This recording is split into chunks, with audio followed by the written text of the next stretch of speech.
La regidoria d'Ensenyament de l'Ajuntament d'Amposta ha posat en marxa un programa de beques que permetrà que els estudiants universitaris puguen recuperar part de la despesa en transports públics que hagin fet durant el curs. L'alcalde d'Amposta, Manel Ferrer, ha remarcat que aquest programa es fonamenta en la cultura de l'esforç i, per tant, només podran beneficiar-se de la beca aquells alumnes que tinguin un expedient acadèmic sense cap suspens. Això ho lliguem inicialment a la cultura de l'esforç, és a dir, aquest programa de beques va adreçat a aquells estudiants que estan fora de la ciutat, bàsicament estudiant a Reus, Tarragona, Barcelona,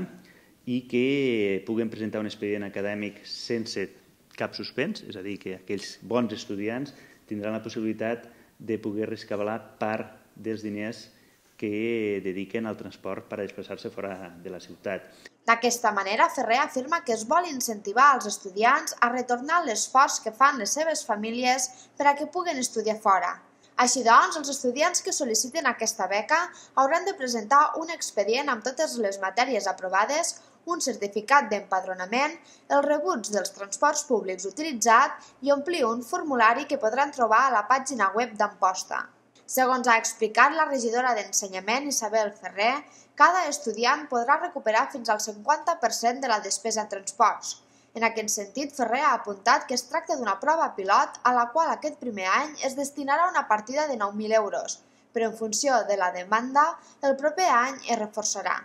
Així mateix, Ferrer ha assegurat que un altre dels objectius d'aquest programa de beques al transport per als universitaris és conèixer la quantitat real d'ampostins que estudien fora i quines carreres estan estudiant per tal de poder-los oferir una feina qualificada quan tornin al territori. Un dels objectius també és conèixer realment quina és la quantitat de persones que tenim estudiant fora, d'estudiants des de primer de carrera fins a els que estan acabant,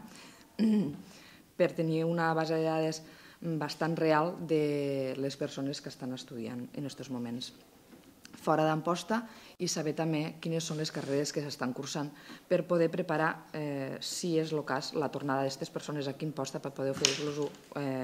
una feina qualificada. D'altra banda, la regidora d'Ensenyament ha explicat que davant l'augment de la natalitat que hi ha hagut a Amposta en els últims anys i per tal de descongestionar l'ocupació dels centres escolars, el curs 2008-2009 s'obrirà una nova línia de P3 i una altra de primer de primària al Col·legi Consol Ferrer i una línia de sisè de primària al Col·legi Miquel Granell.